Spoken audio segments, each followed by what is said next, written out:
What's up, people, and welcome to the Brian Reveal Show. What can I say? This has been probably one of the most difficult couple of weeks leading up to this episode. Bittersweet for a number of different reasons, right? I know the last couple of weeks, yeah, I guess I was kind of in mourning, you know, for reasons I think we all know. On November 5th, I think for me was a very sobering day, just 5 days before my, birthday. I do have a birthday month. This month that, I do celebrate my day all month because it's very rare that I get to celebrate myself in a way that is a celebration of a return to form, a celebration of return to myself.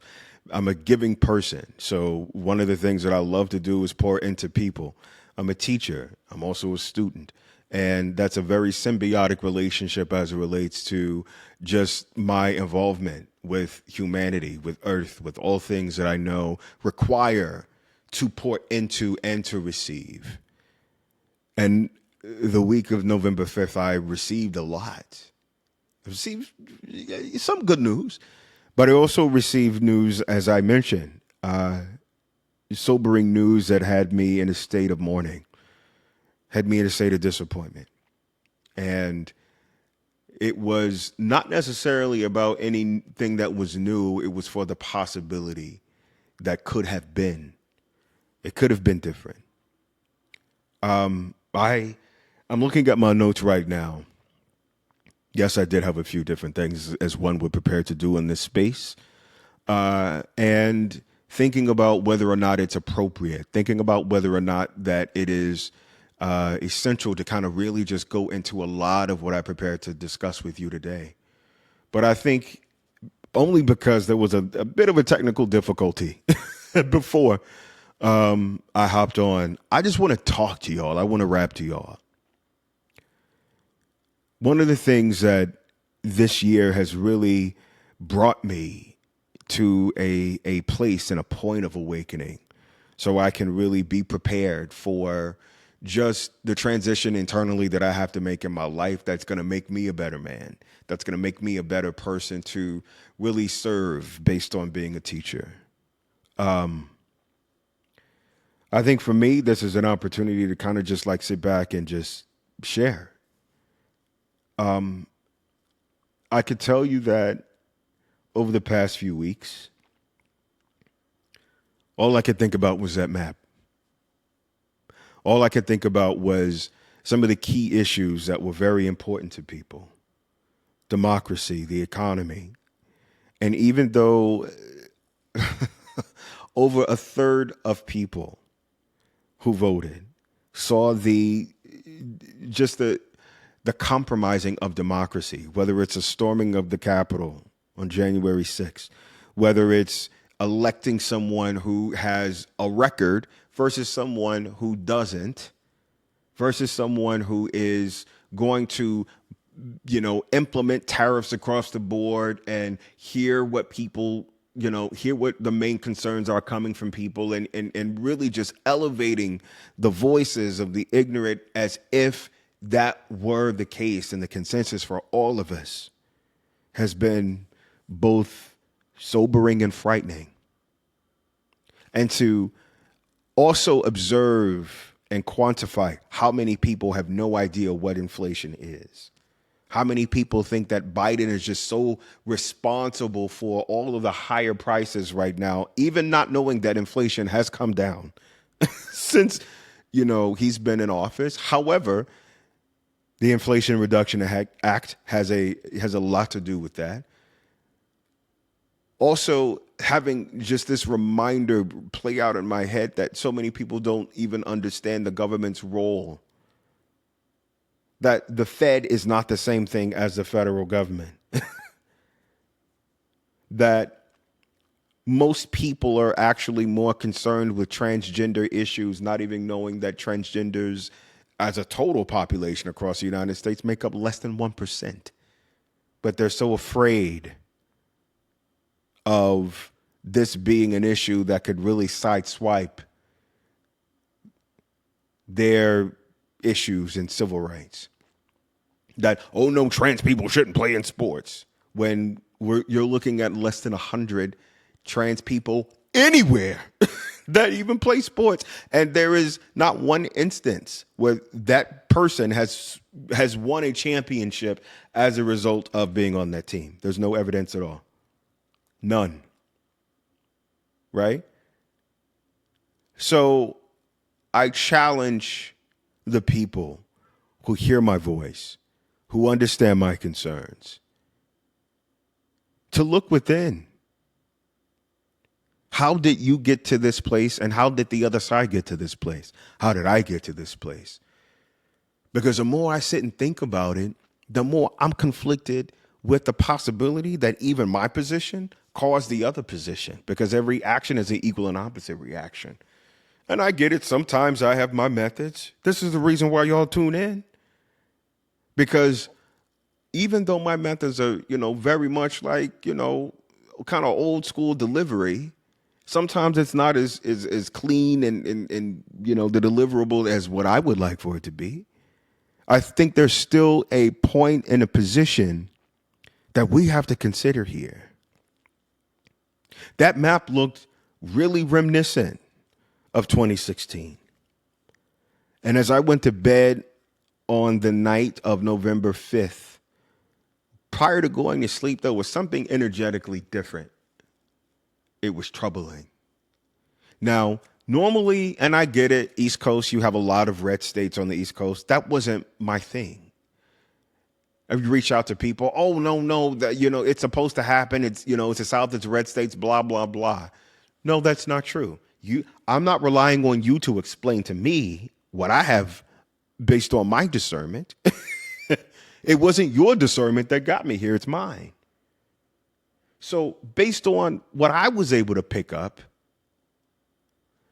that was the pace of how red things became was something unlike I haven't seen at all. There was the disdain that was happening. And even though people showed up and yes, we want to vote for abortion and women's rights. Yes, we don't want abortion and we want to take away women's rights. Yes, we want all of the immigrants shipped up out of here as if they were on a Federal Express package or plane.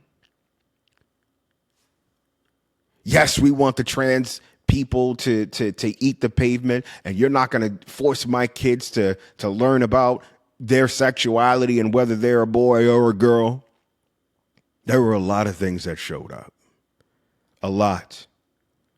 And that demographic shows a lot of different things in terms of that map and how certain communities and certain cities showed up.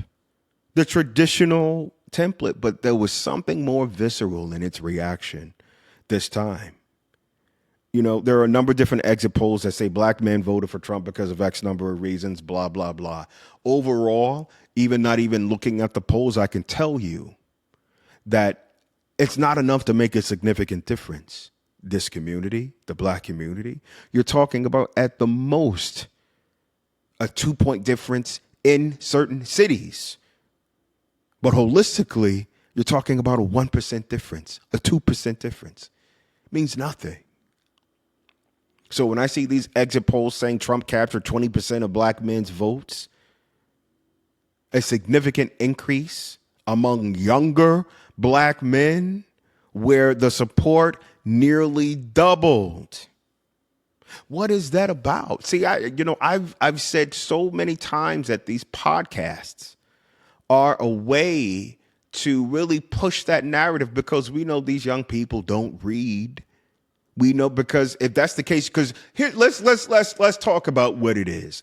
These young motherfuckers are not sitting out here saying, here's what books I'm reading. They're not saying, let's start a book club. They're talking about men versus women. She won't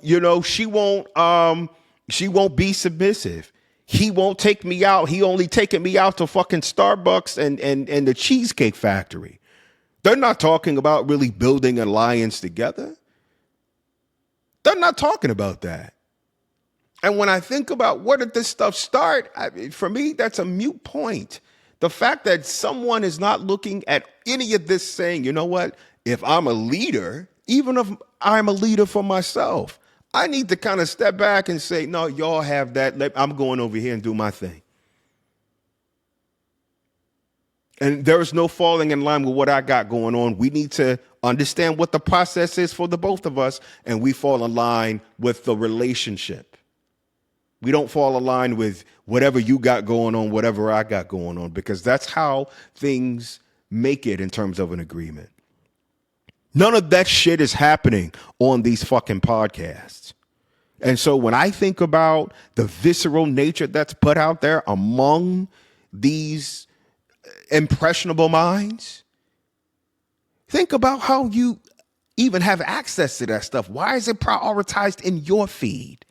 Because they know that the black vote is the most significant vote, and whatever has to be done to fracture it, even though you know that there's evidence out there, because you motherfuckers, you Google everything else.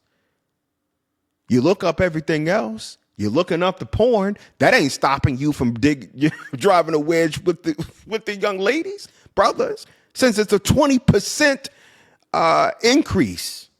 Well, not a 20% increase, but a 20%, vote in certain aspects. Let me also say that that's not indicative of the map. These are the exit polls, which I do not, that I do not side with. I don't side with a lot of these polls, if not any of them. I look at what the final numbers are, and that 20% is not indicative of what we know to be true, and the most part. What I will say is that, speaking for myself, I've certainly ran into a lot of brothers that are Trumpers, which is, hey, I'm not here to use this as an opportunity to really, go into that, although I could. The damage has been done. With Hispanic voters, same thing. There's an allegiance to Trump. He has awakened and has said so many different things about the Latin community, even though that a lot of people are voting for their deportation. Because you think it's the criminals. You don't think he's going to round your ass up on the one way out of here, the one-way ticket, the deportation train. You don't think it's you. You don't think it's you. Your paperwork isn't finished. It's everybody else.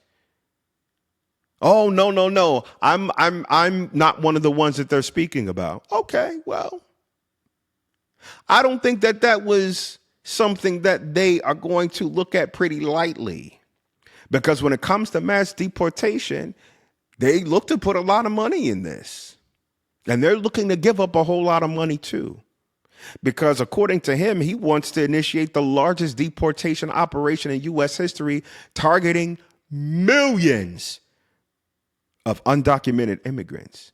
But at what cost? At what cost do you think this is going to? And for all of you people who support him, since you all are so great at math, what do you think this is going to cost you? What do you think is going to cost you?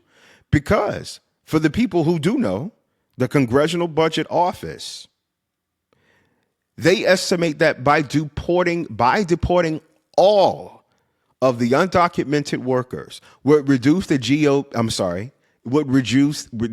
GDP by approximately $5.1 trillion. I'm going to say that again.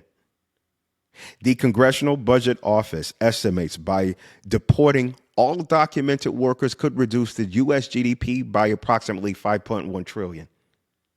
And, I'm not even finished, and increase inflation by 9.1 percentage points in only 3 years. Now, my thing is that a lot of people are going to say, oh, no, he can't get them all. Well, wait a minute. That's what you wanted, though. Even if he gets half, you're talking about hundreds of billions of dollars. Let's say I would even go and to say close to, or maybe just over $1 trillion. That's a lot of money for those people who can't count. Because, if he can't count, you can't count if you supported him. I don't never hear y'all do math. Y'all ain't did math in the past year and a half. All of a sudden, you're an expert now? Get the fuck out of here. Show me this brilliant math that you got. And by the way, hypothetical situations, I get it. But even if you deport a third of them, you're talking about hundreds of billions of dollars. And you are also talking about still an inflation that's associated with just the deportation alone. I haven't even gotten to the tariffs yet. I haven't even gotten to the tax cuts yet. Speaking of which, if the tax cuts that he's talking about associated with the TCJA, which is the Tax Cuts and Jobs Act provisions, we know that that's going to affect the wealthy. That's all going to them. It ain't going to you and the money to pay back that PPP loan. It ain't happening. I don't care what kind of pipe dream you've imaginated or that you've come up with. It's not happening.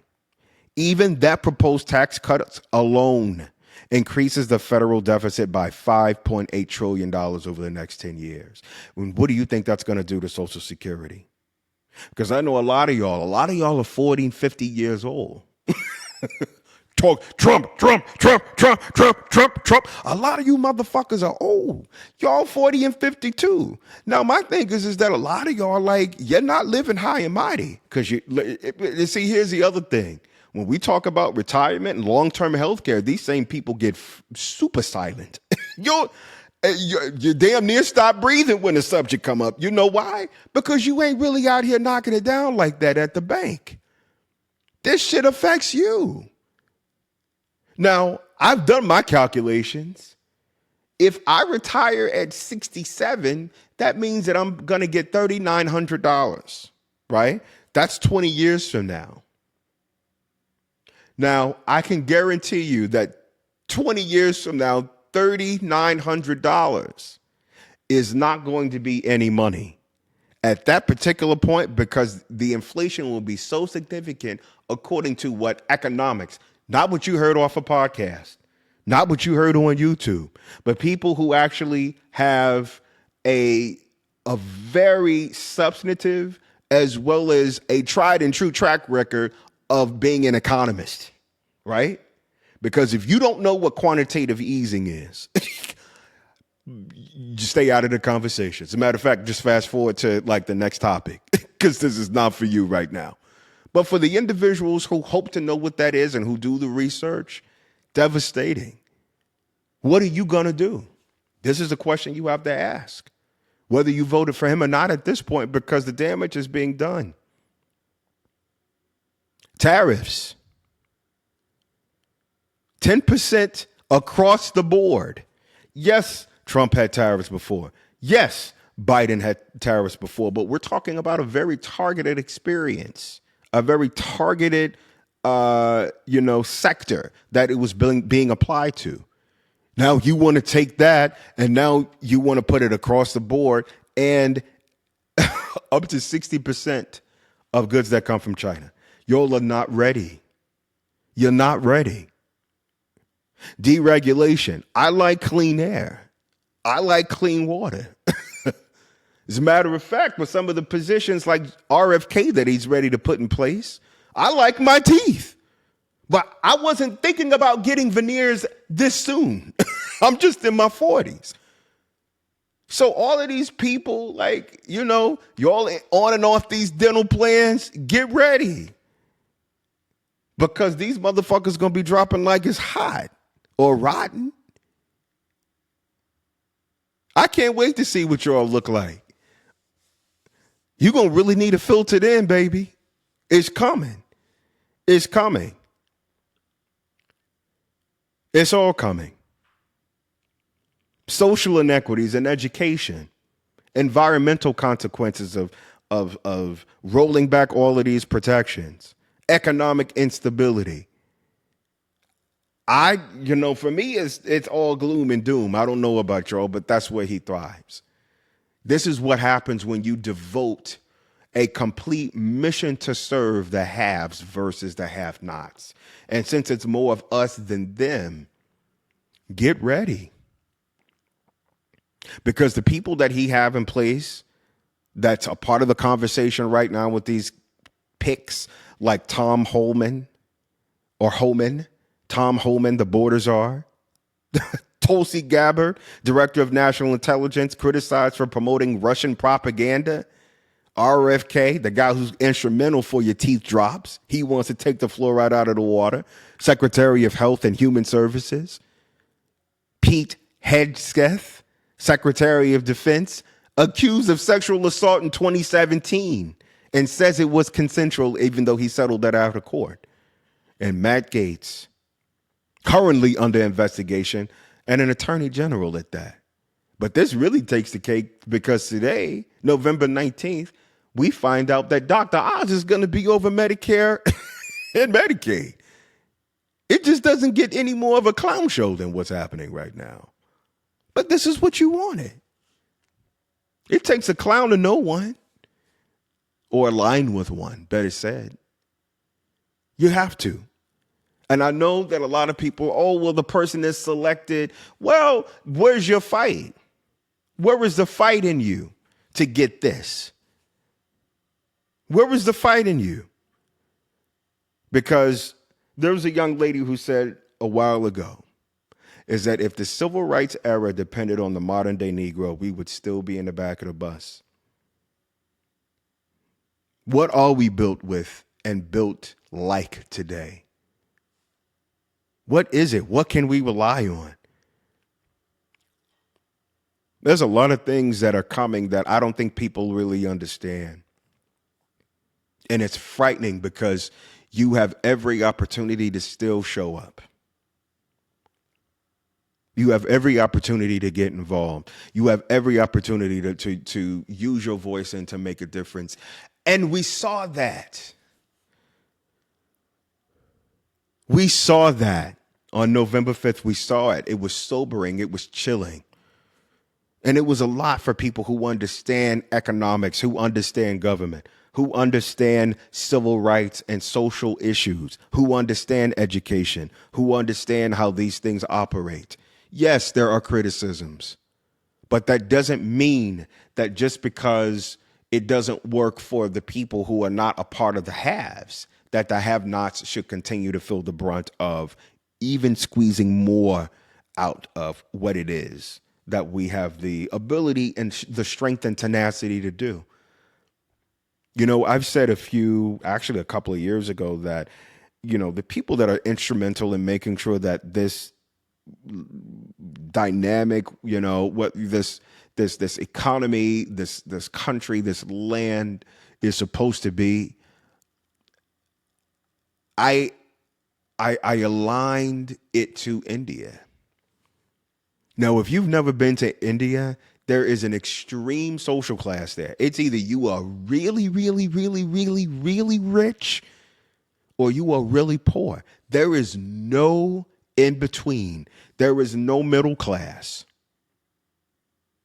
And I knew that they were going to take those same methodologies and bring them over here.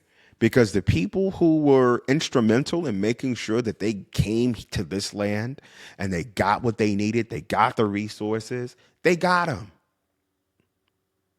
They got exactly what they needed. And when you have a position of power and resources and you have the appropriate mechanisms, you don't need to win a war or some sort of a discourse in 20 years. You got all the time in the world. It's generational. And to think that somehow that doesn't require any action on your part to be able to make sure you did your part. Imagine what happened if the people in Haiti would have thought that way. Imagine. Are we left to the people of today, and what does that look like? But my thing is, you're about to find out. You are about to find out what you are made of. and so have I. So will I. But I have, and I'll continue to. For me, another part of the past few months, and really with season 2 of the Brian Reveal Show, is just, even though the goal this season for me was to focus on politics, I got a lot out of it. I got a lot out of so many things that have happened, because January up until now has been probably one of the most eye-opening, transparency, truth-telling, put it all out there kind of dynamic. And I want to say that for the most part, politically, it's been that kind of year. That's all I'm gonna say. I don't know if anything that I can say will contribute to that, but for me, at the end of the day, this episode is the season finale of season 2 of the Brian Reveal Show.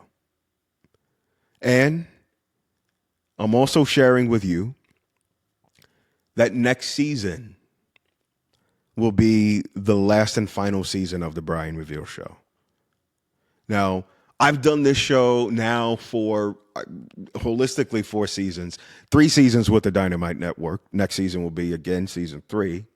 I don't know what next season is going to bring. But what I can tell you is that everyone who was instrumental in making sure that I deserve a platform, starting from social media and really blowing up to become who I am, and really having a voice and really being able to discover it and find it and fine tune it in a way that resonates with people.